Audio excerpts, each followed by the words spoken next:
Three, two, one, go. Hello, everyone. I have a great privilege today to have my colleague Ben Steele as a guest on the podcast, Fitness is Art of Life. And today we'll be talking about sports psychology, athletic performers, fitness, and a lot of terms broadly around these categories. I am today streaming from Manhattan, from New York City. I had some business earlier to do this here. Where are you, Ben? Where are you now? Yeah, I'm in Washington State and about an hour south of Seattle in a city called Olympia. Actually, it's the state capital. So, yeah. Oh, cool, cool. Yep. Can you tell our guests and listeners what are your credentials and what you specialize with? Sure.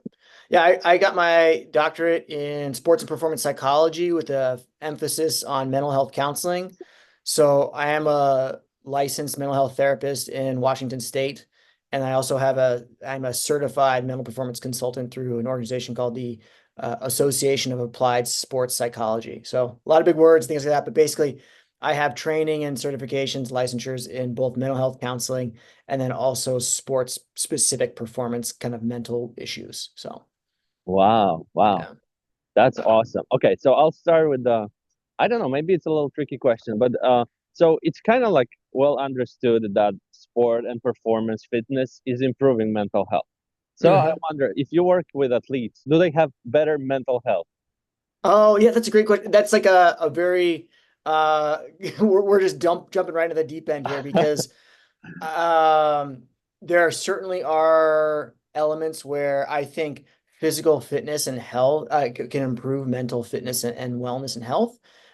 Unfortunately, I see a lot of athletes who struggle quite a bit with mental health in general, whether it's depression, anxiety, could be past traumas, relationship issues, attachment issues. Like if you start getting into the whole psychotherapy world, athletes are not exempt from any of those issues.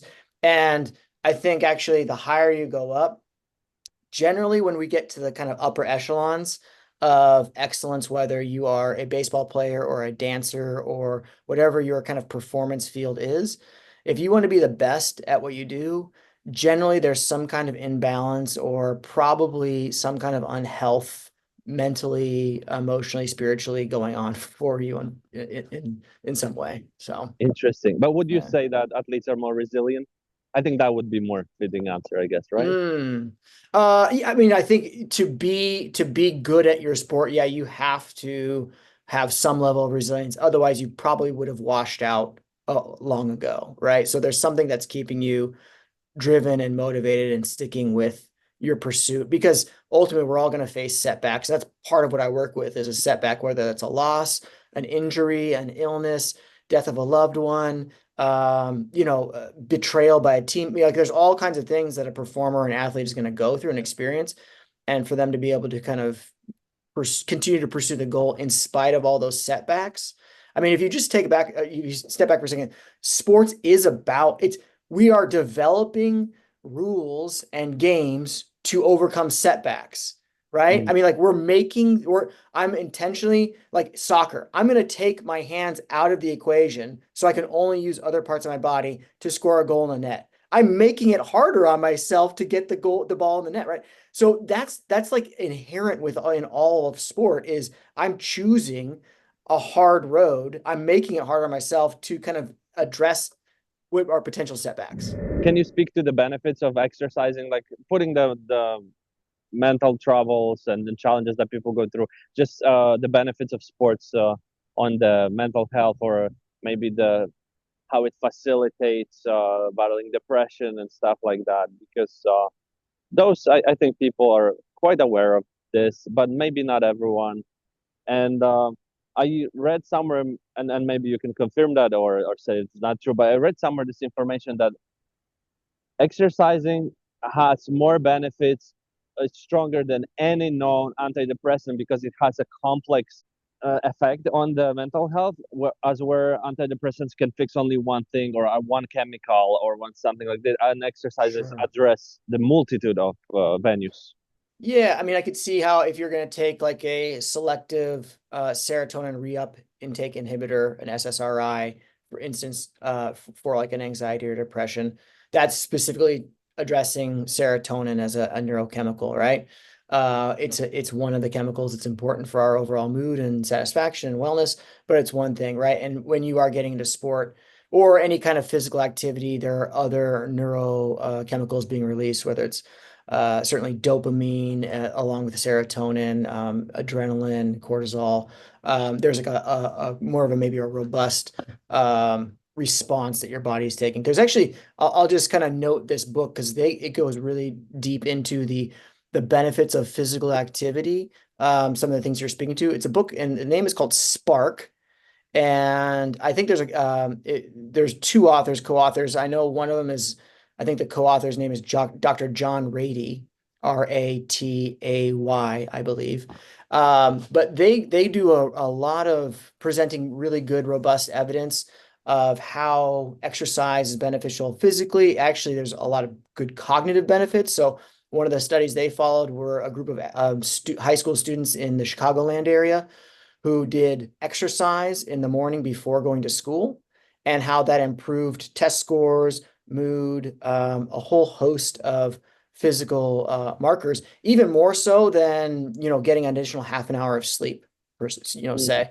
So, yes, it certainly is a mood enhancer, if you want to call it that, or it kind of improves mood. And I think that's for a lot of reasons. One, because it gives us a sense of empowerment and accomplishment, right? We need that as people. It can kind of serve a greater purpose. Maybe I have a greater goal that I'm trying to achieve. I'm trying to run my first 5K, or I'm trying to lift a certain amount of weight, whatever, so I have goals now that are directing me. And so that's going to certainly and engage the dopamine reward system. Um, I will say there's a lot of good evidence that I've been informed of about how exercising or training or whatever it may be with other people increases that health response even more so than training by ourselves, because now we're adding the Hmm. relational component. That's interesting. And so I think there's a lot of benefit of connectedness. And I just my personal opinion is by and large, we're pretty disconnected as a society right now. So finding avenues where we can feel more connected with one another, I think is, and that's again, that supports a strong, robust mental health profile. Why do you think so many people fail their New Year's resolutions? It's usually they are about sports, about losing weight. Uh, Mm. you're professionally into setting goals and following, Mhm. executing them. Why do you think is that? Why do we think so many of our goals are around kind of losing weight around the New No, Year's, no, that no. kind of thing? Why people fail at the Oh, why do they fail? Yeah. That's a great question. And I think we've tried to hit it from a bunch of different angles. I think um, if I could sum it up, and I think this actually encapsulates some of the shortcomings that I would say that the psychological field in general has fallen into for a long time, which is we make an assumption that if we have the right information and the right intentions, that the right actions will follow. And I don't think, we see plenty of evidence where that fails. Who doesn't know that eating an apple is better than eating a bag of French fries, right? right? Who knows that, like, if I go for a 20-minute walk on my lunch break or in the morning, I'm gonna feel better than if I sat and scrolled on my phone, right? Right, right. And who doesn't want to feel better? So Yeah, of we course. have I mean, certainly there might be a gap of I don't know what exercises to do, whatever, right? But by and large, we know the things we should be doing, or we know the things that will are healthy for us. And we want to generally be kind of healthy, happy, satisfied people.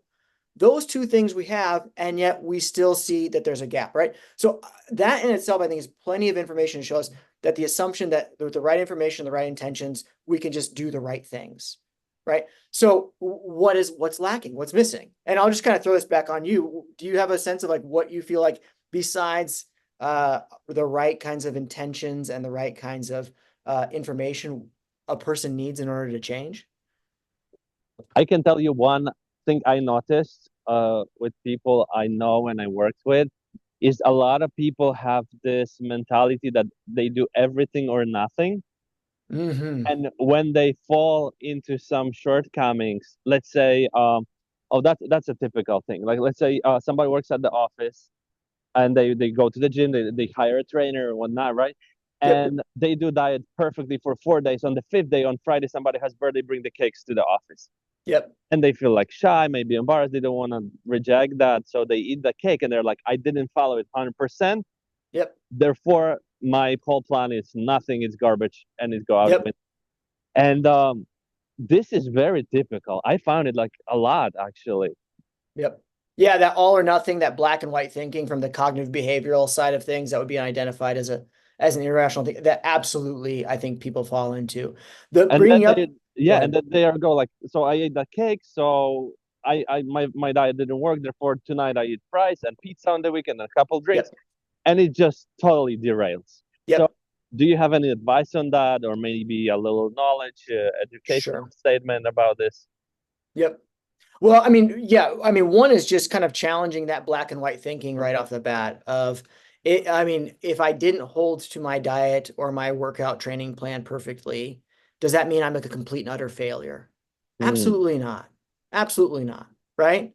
Um, you know, cheesy slogans or things that get thrown around every once in a while, like things like progress over perfection. That black and white thinking obviously gets tied to perfectionist thinking, which it always sets us up for failure. So going back to why do people fail? Sometimes they set the wrong kinds of goals for themselves, the wrong kinds of expectations. That I should be like, they use like, I should be the kind of person who's going to the gym 5 days a week, or that never eats sweets, or whatever it is.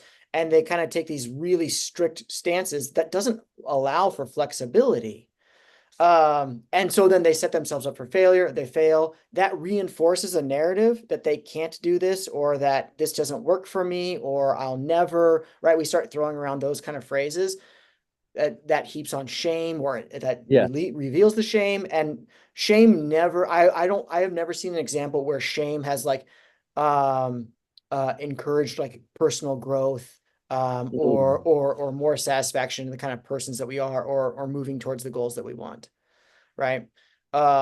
So being aware of what kinds of goals we're setting. And so generally I would say, like, we want to set goals that are within our control, as much as possible, and not ones that are so out of reach, or things that aren't sustainable, right? Maybe I could do a diet for 30 days, but when that 31st diet, or when my friend's birthday comes around, or whatever it is, Christmas come, right? Then I blow it up, right? It's like, so we want to kind of have a realistic idea of what that is. And then I think the other part is that's missing, I mentioned, like, is the social component. If I'm trying to do this on my own in a vacuum, and the people I live with and the people I work with are always, doing things contrary to me, that makes it really challenging. Now, that doesn't mean we're gonna have to cut those people out of our lives necessarily, but Yeah. I think it's important to have somebody or a group of people who are kind of in it with us, or that we know that are,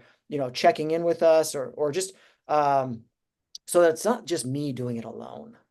I think that's why trainers are really important, because for a lot of people, that's the only person in their life who might be kind of living the healthy lifestyle that they want to. So at least on a weekly basis or whatever it is, they can kind of check in with them and get that kind of support. It's kind of like frame of reference to what is possible. Yeah, you're Hmm. right. It's also like it's so hard to, for example, stop drinking when all your friends are drinking. Right. And I Yep. remember we had this graph. They were always saying that too little stress is not enough stimulation. Yeah. Too much stress is destructible. You cannot sustain that. Yes. So there's supposed to be that like middle ground to Yep. where you're setting your goals supposed to Yep. be like. So do you have any advice to like how to assess that where what is doable for you and what is Mm. achievable and then maybe it's not hard enough. Yeah. Yeah. I mean, yeah. So theoretically, on a performance by performance basis, you can think of like a inverted U. So like this kind of a graph, right? That describes what you're talking about. Like, if we're really low on the stress, we might underperform because we're not really forced to kind of get our minds in the game or whatever it is. as it goes up, there's some kind of sweet spot that kind of crests that I have enough stress, enough kind of pressure on me where I'm really locked in and focused and all the endorphins and the adrenaline, all that kind of stuff is rushing. But if I get too stressed, then I get overwhelmed and my performance drops off, right? So that's certainly absolutely a real challenge. In terms of setting goals that are both challenging and realistic, I mean, there's the acronym, the SMART goal system. I don't know if you're familiar with that, but Describe it like for somebody that never heard of it. sure. Yeah. So it's an acronym and it stands for specific because we want any like a goal like I want to be healthier. That's so general and vague. I don't know what that means. Does that mean you're not as your weight has fluctuated? Does that mean you can run faster? Does that mean your diet like what blood markers? Is that what does that mean to be healthier? We want to be specific.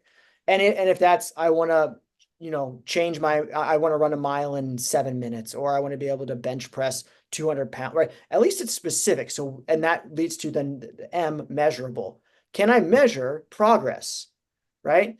If my goal is specifically to lose weight, then I need to have a scale so I can measure if I'm losing weight or not. Even that though, well, yeah, to get specific though, like losing weight in general, like am I losing if I just fast, I'm going to lose weight, but how much of that is muscle versus fat versus what, right? So like most people don't want to lose muscle, they just want to lose fat, right? So like Yeah. we want to be specific about that. Anyway, attainable. If I've never run a mile in my life and I say I'm going to run a marathon next month, like that doesn't seem very attainable. Let's be realistic, right? So that's where that kind of piece comes into is like you need to kind of have a sense, a baseline of what you already have. And then, depending on the type of goal it is, whether it's a performance goal of running a mile or bench pressing, or if it's for your sport, maybe it's like making the varsity squad or whatever, right? That attainable is going to be kind of relative to who you are and where you are in life.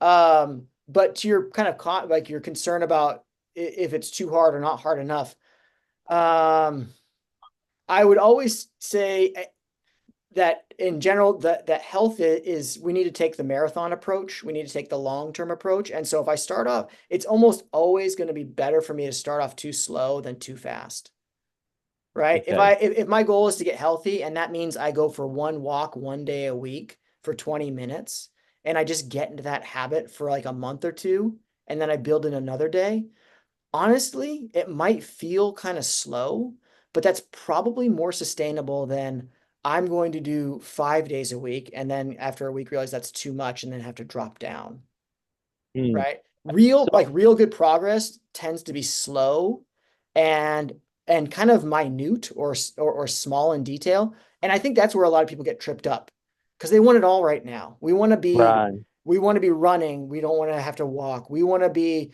doing crazy CrossFit workouts right away. We don't want to be kind of going slow and whatnot.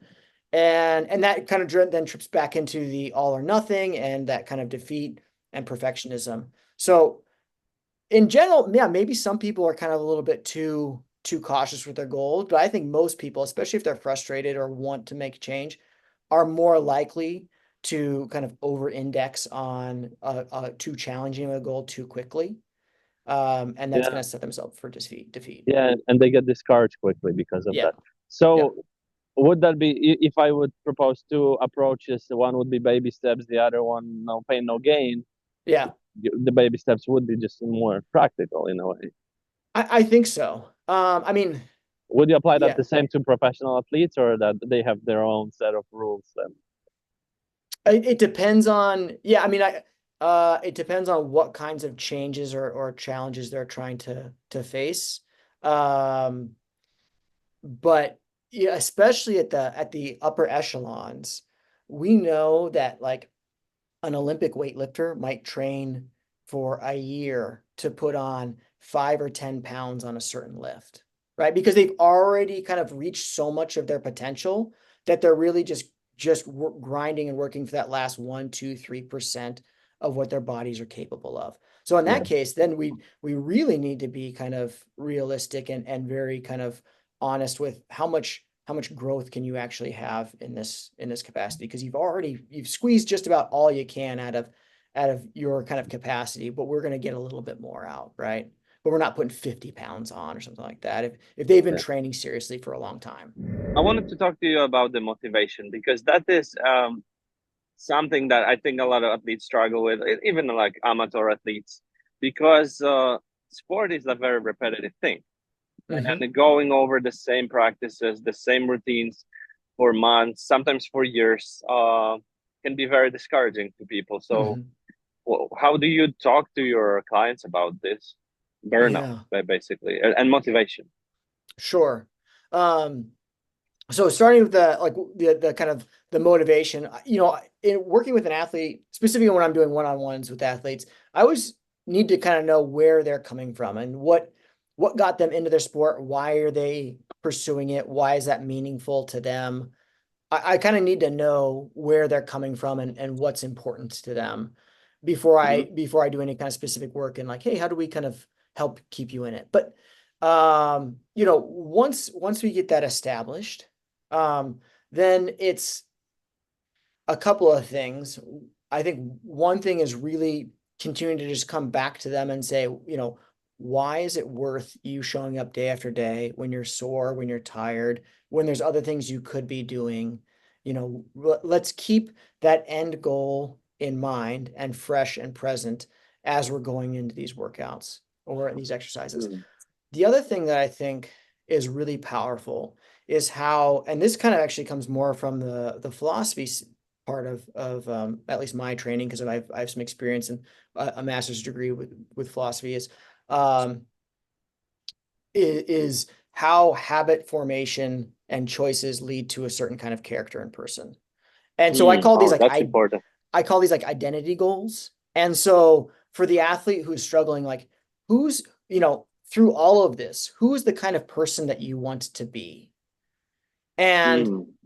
the choices that you're making to show up and how you show up are leading you to be a certain kind of person. Either the kind of the person that does the bare minimum, right? Or only shows up when they feel like it, or is the kind of person with courage and fortitude and things like that to say, I'm the person who's going to show up even when I don't feel like it. I'm the kind of person who's going to develop discipline in myself because Mm. that's the kind of person that I want to be. And so when I make that choice on a daily basis, it actually makes it easier as I go throughout my life to be that kind of person.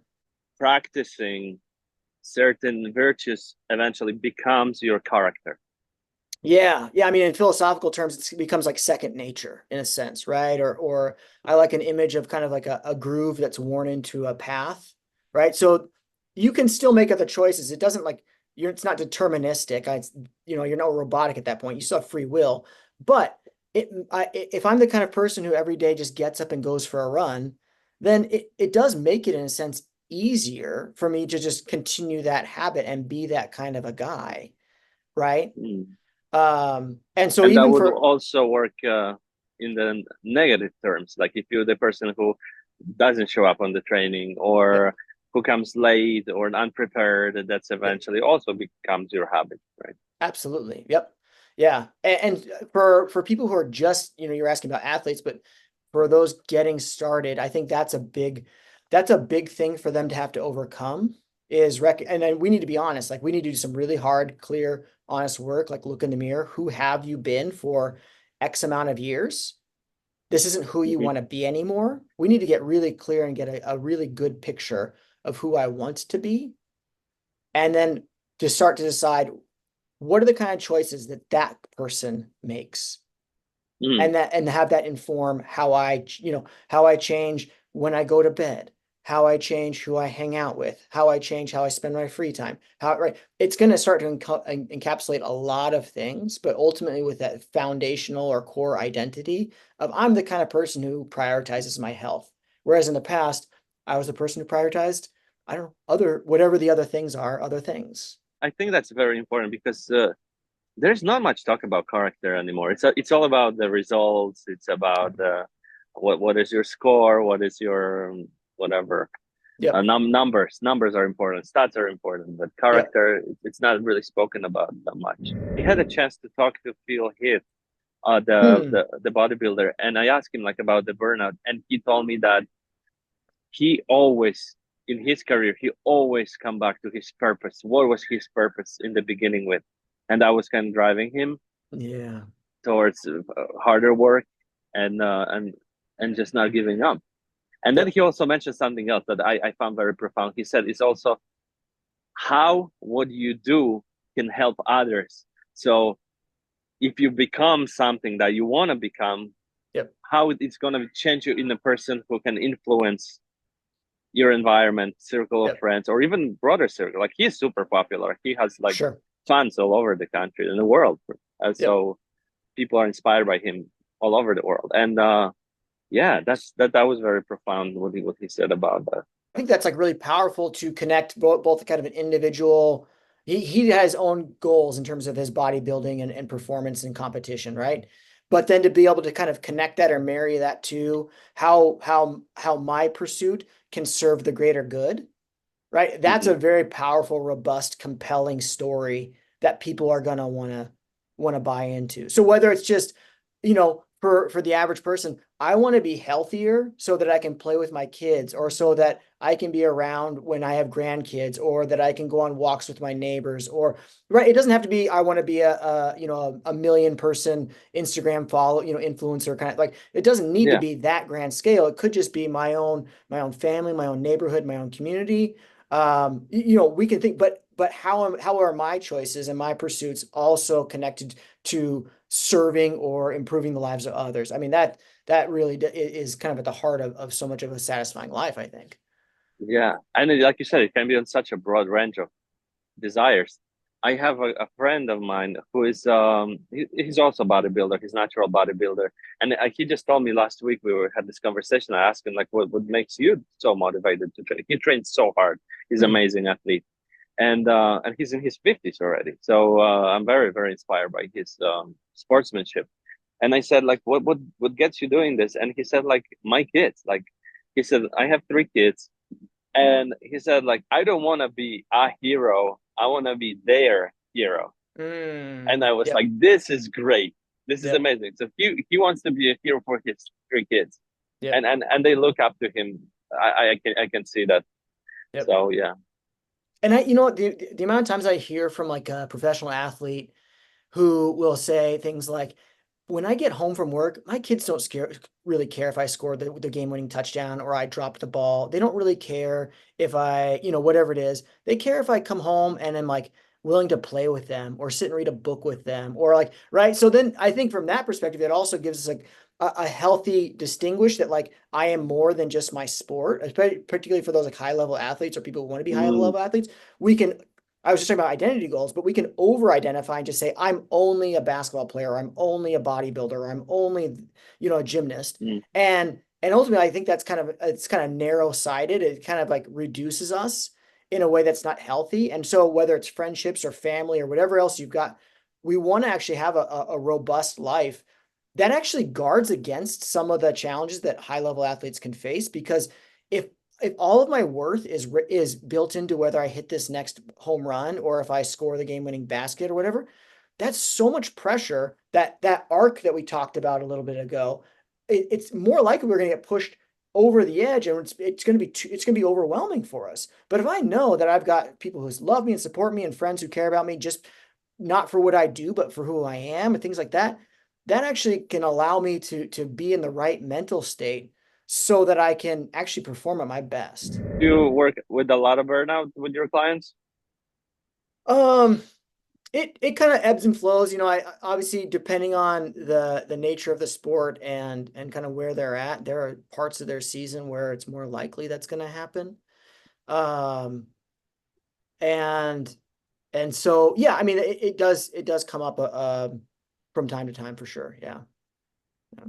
I wonder also like what would you say to that? Because as the life changes for people, it's easy to Mm, be in sports when you're 17 years old and then you're high school with a college athlete yep. and that's all you do. You just play ball, right? But Yep. once you get married, have kids, you have a job, you have a mortgage, you pay your car, and then all this thing come on you. A lot of people are feel so overwhelmed with life.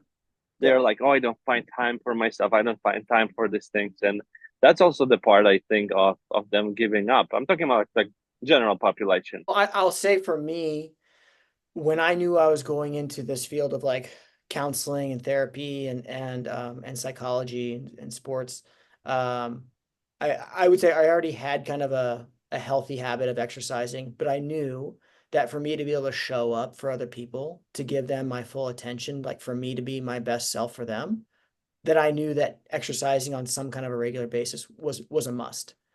So I I know not everyone has the luxury of kind of setting their own schedule. The nature of my business is I can take clients and fit them into my schedule as I want. I also have 3 kids at home and a wife and all the things you just lit, right? I got all those going on. But whether I build in time in my day to exercise, because I know it's part of basically setting me up to be the best therapist, Mm, counselor, sports psychologist I can be, or making sure that I prioritize that in the more whatever it is. But I know that it's an important part of me to be able to show up the way I want to show up, not only for my clients, but honestly for my family too, like to be the kind of husband and yeah, dad that I want to be.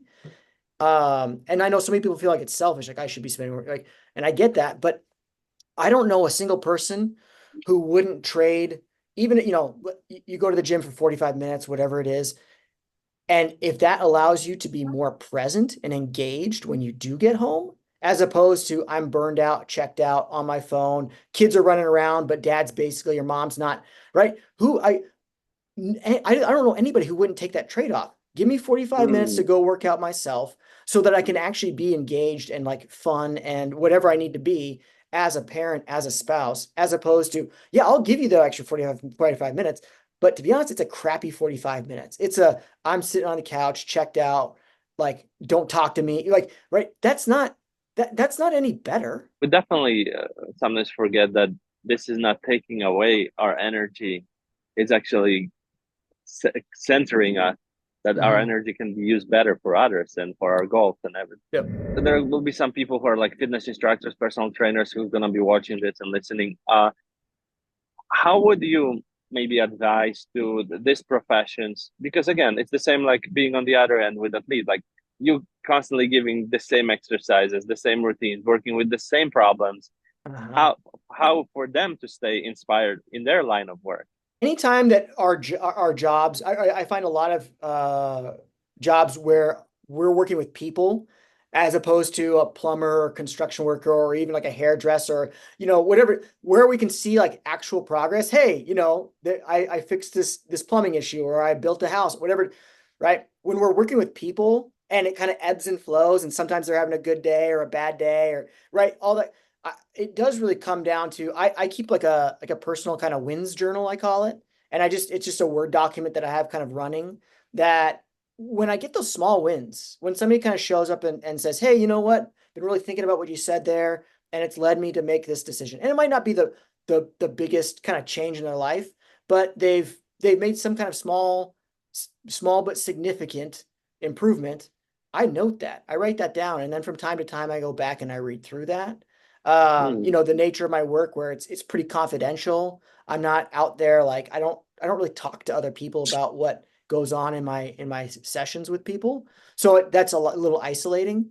So then it comes back to, yeah, I need to set reminders and mark and note when I've made a difference, because if I don't, it really can just feel like I'm doing the same thing with the same person or the same type of issue day after day. And then I don't feel like I'm making a difference. And that's really defeating.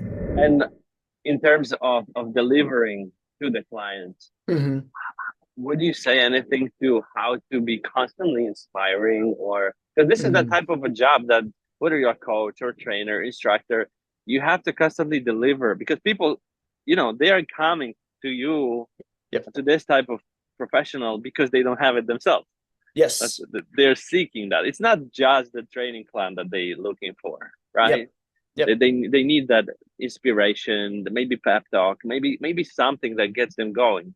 And Yep. that might be difficult. It's easy to have somebody to work with them for 3 weeks. You can have like this inspiring system for 3 weeks. But Yep. let's say you have a client for 7 years. Yeah. What are you gonna do with this? Yep. Yeah. Yeah. And I mean, I think inspiration has its place. And I think, and I probably the reason why they're there in the first place is because that client themselves, or the type of client I'm imagining in my mind, is the kind of client who is kind of on that inspirational treadmill, I call it, right? So it gets them through a little bit, but it's not actually moving them.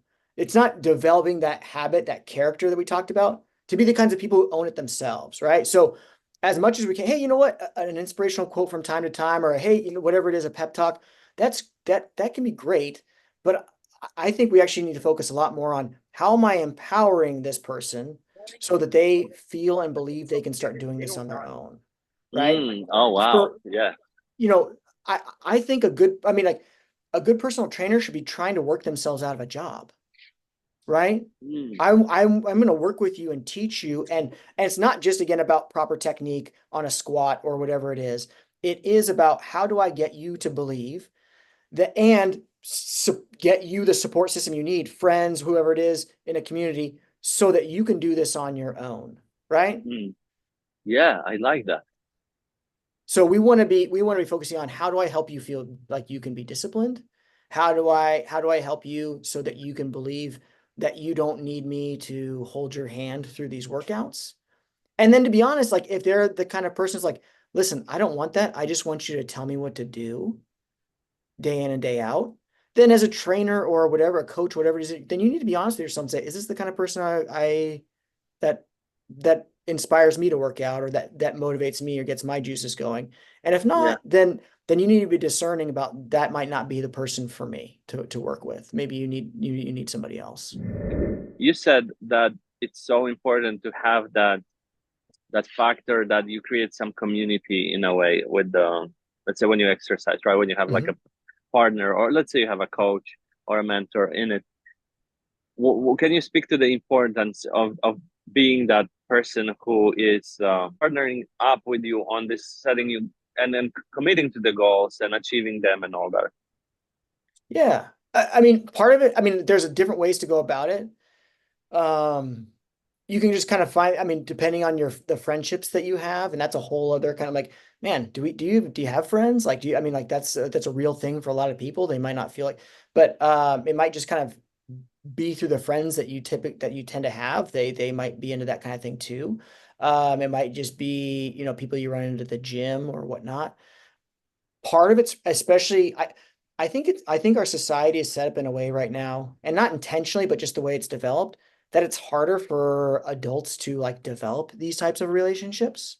And so that means this is going to be a bit of an uphill battle for you, right? If you don't already have this in your life. Like we can't Yeah. assume that somebody's going to come up and offer like, "Hey, I see you working out alone. You want to like partner?" Like you need to kind of be like, you be the kind of person who's intentional about seeking that out, and whether that's asking your trainer, "Hey, who else do you know who kind of works out or has similar goals to me, or do you know anybody else at the gym that maybe somebody like that, or people in community or whatever it is, I don't know, going on message boards on Facebook or whatever it is. Like there's ways to try to find that, but the reality is you're probably going to have to be intentional about it. It's not going to fall in your lap.